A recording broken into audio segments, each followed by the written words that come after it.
కొందరి ఆలోచన ఏంటంటే ఈ కంట్రీని ఒక ఇస్లామిక్ కంట్రీ చేయాలనేది ఒక ఆలోచన ఉంది. కొందరిదేమో క్రిస్టియన్ కంట్రీ, కొందరిదేమో కమ్యూనిస్ట్ కంట్రీ చేయాలి. ఇండియా అనేది ఒక హిందూ నేషన్ గానే ఉంటుందా? అటల్ బిహారీ వాజ్పేయి గారు ఒక సక్సెస్ఫుల్ పోక్రాన్ టెస్ట్ చేయడం వల్ల భారతదేశం ఒక న్యూక్లియర్ స్టేట్. ప్రపంచ దృష్టిలో ఇది ఒక అడ్వాంటేజ్.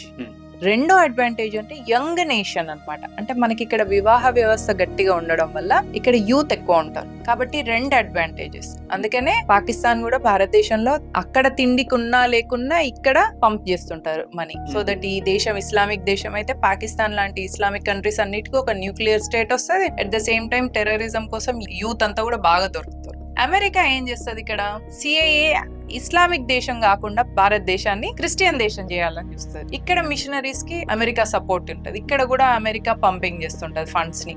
సో దట్ ఇది క్రిస్టియన్ కంట్రీ అయిందనుకో అమెరికాకు ప్రాక్సీగా ఉంటుంది. నెక్స్ట్ చైనా కూడా ఇక్కడ మన దేశాన్ని చూస్తుంది. ఎందుకంటే ప్రపంచంలో ఇప్పుడు నెక్స్ట్ రాబోయే దాంట్లో చిప్స్, ఏఐ చిప్స్, ఆ చిప్స్ ఎక్కువ ఫ్యూచర్ డిసైడ్ చేయబోతుంది. ఒక చిప్ మ్యానుఫ్యాక్చర్ చేయాలంటే ప్యూర్ వాటర్, ఫ్రెష్ వాటర్ కావాలి.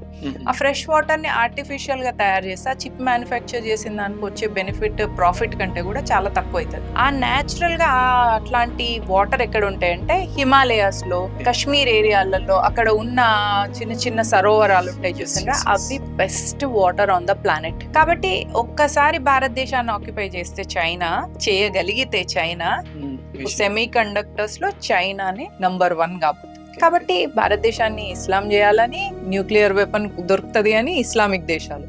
అమ్మో ఇది న్యూక్లియర్ దేశం ఇస్లాం చేతిలోకి పోయిందంటే ప్రపంచానికి కష్టం, నేను అగ్రరాజ్యంగా ఉండాలి కాబట్టి అమెరికా కూడా ఇక్కడ దీన్ని క్రిస్టియన్ దేశం చేయడం కోసం ఇక్కడ మిషనరీ నడిపిస్తుంది, చైనా దాన్ని నడిపిస్తుంది. హిందూ ఏం చేయాలి అంటే, మనం ఇప్పుడు నరేంద్ర మోదీ భారతీయ జనతా పార్టీ అధికారంలో ఉండడం వల్ల మనం ఒక మోడల్ గా చూపిస్తున్నాం ప్రపంచంలో. ఇంకొకరిని ఎక్స్ప్లాయిట్ చేసి నువ్వు బతకక్కర్లేదు, నీది అన్ని కూడా నువ్వు స్వావలంబనతోని బ్రతికి ఒక మోడల్ చూపించబోతున్నాం మనం. ఇప్పుడు ఇరాన్ కాన్ఫ్లిక్ట్స్ గానీ, with in the Islamic countries ఒకరి మీద ఒకరు వేసుకుంటున్నారు. ఇప్పుడు ఆఫ్ఘనిస్తాన్ మీద పాకిస్తాన్, పాకిస్తాన్ మీద ఆఫ్ఘనిస్తాన్ మీద, ఇరాన్ యుఏఈ మీద, ఇవన్నీ చూసినాక వాళ్ళు కొట్టుకుంటున్నారు. ఇక్కడ అమెరికా ఉన్న ఇజ్రాయెల్ కలిసి ఇరాన్ ని అటాక్ చేస్తుంది. ఇరాన్ ప్రాక్సీ ఎవరికి అంటే చైనాకి ప్రాక్సీ.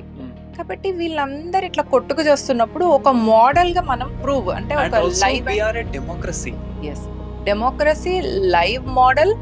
ఇంకొకటి భిన్నత్వంలో ఏకత్వంగా మనం చూపించబోతున్నాం. కాబట్టి మనం ఒక మోడల్ గా ఉండబోతున్నాం, కాబట్టి రోల్ మోడల్ గా ఉండబోతున్నాం. కాబట్టి ఉండనీయకుండా కూడా చేసే వాళ్ళు చాలా మంది ఉన్నారు. కాబట్టి ఫ్రీడమ్ ఉంది కదా, so they are able to it. కాబట్టి ఈ సొసైటీ టాలరెంట్ సొసైటీ కాబట్టి అందరి నాటకాలు, అందరి డ్రామాలు నడుస్తున్నాయి ఇక్కడ.